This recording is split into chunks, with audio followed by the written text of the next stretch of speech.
got yourself. Yes, we have myself. Okay. So today I'd like to be talking about talk to you guys about is Ireland business etiquette.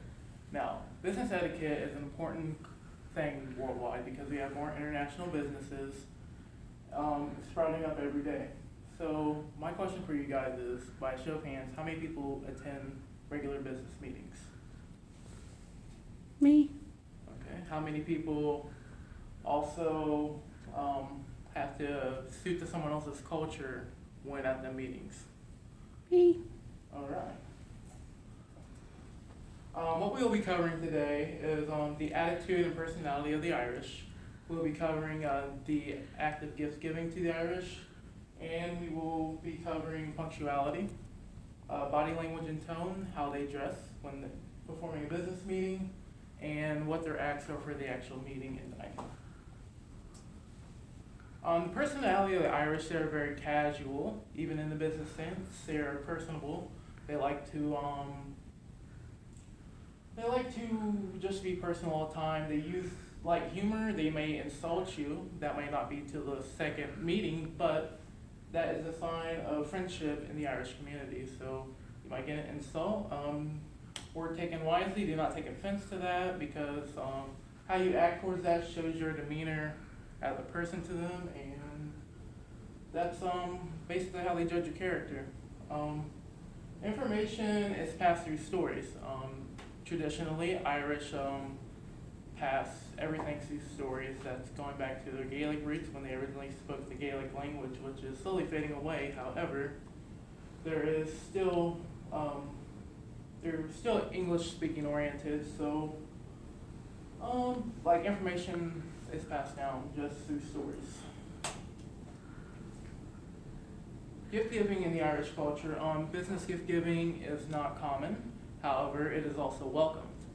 Like I said earlier, they're personable, so they don't want nothing expensive.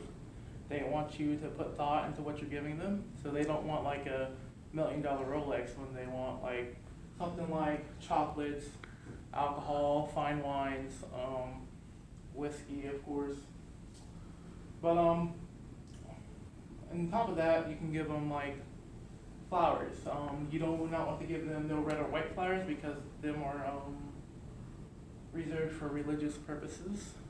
And then you don't want to present them with lilies because that's a symbol of death in the Irish culture. So, presenting them with them flowers might, offend them. And then you also don't want to give them red and white flowers because, as you know, the big religion war that was going on in Ireland a while ago, you'll want to stay away from the topic of religion with them when in the business sense.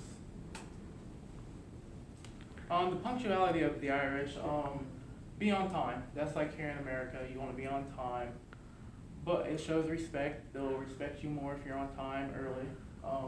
Plan ahead. Like in downtown Dublin, it's really congested with traffic, so you want to plan ahead accordingly so you're not late.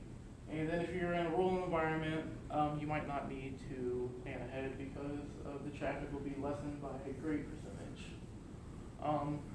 The sad thing is, with them not wanting to wait on you, they want you to wait on them. It's custom for foreigners to have leniency on the Irish being late. Their personality just, they're laid back, they're relaxed when it comes to themselves especially. So foreigner leniency is key. The Irish are never thought to be over 15 minutes late, but if they are late, do not fret to reschedule. Rescheduling is seen as an inconvenience, but it's not considered impolite, so to speak. So you can reschedule without any troubles to hurting your image to the Irish businessman or woman. Body language and tone is important no matter what you do or where you go. Like I told you earlier, light storytelling is how they pass information along, so you want to have a keen ear. They use humor, personal. Again, it shows them being personable. And they always shoot you with warm greetings. They're not like give you a handshake and then they sit down. They give you a handshake, maybe touch your shoulder, and then really ask you how you're doing and not just kind of blowing you off as a normal greeting like would be in here in America. They use plenty of eye contact. That might be uncomfortable for some of us. Some of us are not used to eye contact anymore. It's slowly going away in America, it seems like. You want to, if you're at a business meeting, you want to shake hands with everybody. Shaking hands with everybody just shows your respect. And even if you're present in their home, it is custom to shake hands of older children as well. Now, when you present yourself, you don't want to dump all your achievements on them at once, because they'll see that as being arrogant. And like I said, they're personable. They want everyone to be on the same playing field, so use your achievements sparingly. Do not throw them all in there at once. I like to say use surgical precision, like only use them when needed when the discussion comes up. You want to avoid conflict. Like I said, they're humorous, so they'll oftentimes use humor to avoid conflicts. And in the traditional Gaelic language, there is no words for yes or no. So for them to say no, they can't really say no in like a traditional language sort of way, because they're not used to it, because there's no yes or no in the Gaelic language. So their attire, as you can see, I'm kind of business casual. That might seem undersuited for some causes, but formal suits are ideal. You want to stick with very bland colors, grays, blacks, navy blues, stuff like that. You don't want anything really bright red, orange, or anything like that, because again, that aids your personality. If you wear brighter colors, you might be a little bit more arrogant. That goes with jewelry.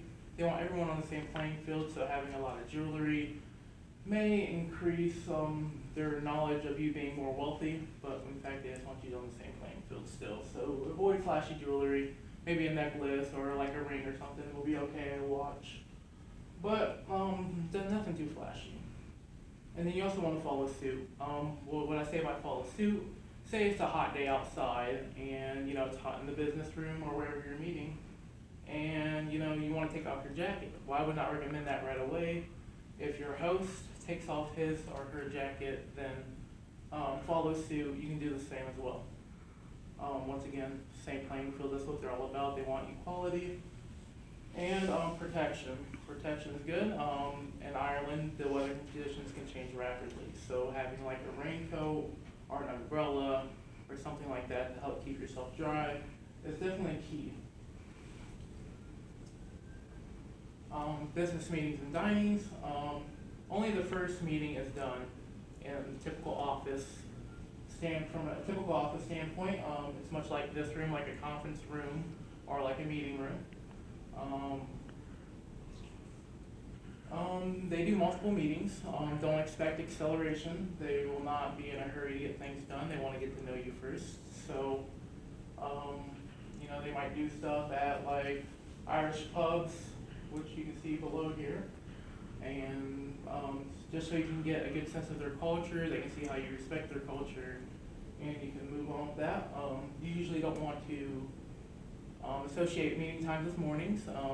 Many business people in Ireland avoid morning times due to traffic congestion, like we might hear in the States. They value social interactions and business bonds as equally. I've been talking to you guys about all along. They want to be personable. They want to get to know you first before they do business with you. And I think that's one of their main keys there, as being Irish. Business meetings and dining again. Never lead in the first toast. You don't want to ever again, put yourself first. You want to always put them first. So after they give a first toast, you may give a follow-up toast if you so choose to. It's not really accustomed to, but you can. It's not considered disrespectful or respectful. It's kind of neutral ground. My double H rule, I really forget what this means, let's be honest. But we'll come back to that. When you're dining, you want to pass everything to the left. Food, glassware, whatever. You don't want to like get up and give them to them across the table. You just want to pass it to the left and let it go in order. is custom to use your knife in your right hand while keeping the fork in your left hand. And that may be a challenge for some, it may not be, but they usually have their fork teeth down to scrape it up on the back of their forks, and that's how they really eat. And unless you're eating or drinking, your hand should always be in your lap. It just goes against your demeanor, and it shows you as being personable. So in closing, you might want to conduct yourself appropriately in different cultures. This will lead to not getting get the sour end of the deal.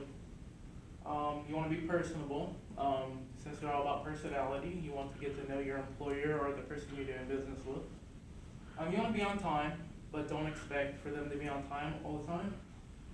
You want to dress appropriately, usually formal suits, attire, stuff like that. Business casual may be okay, but like I said, follow suit. You might get several instances of different meetings, different locations, different times, so be prepared to prepare for that, basically in any culture, but especially in with the Irish. And just ultimately show respect. Show respect to everyone at the meeting room, show respect to everyone in the office. And you might want to, if you get invited to their home, make sure you make gift giving appropriate, bring the appropriate flowers, and just shake hands of everyone in the home as well. You can see my information. We didn't walk out. Pretty much. Hi. Oh. Okay.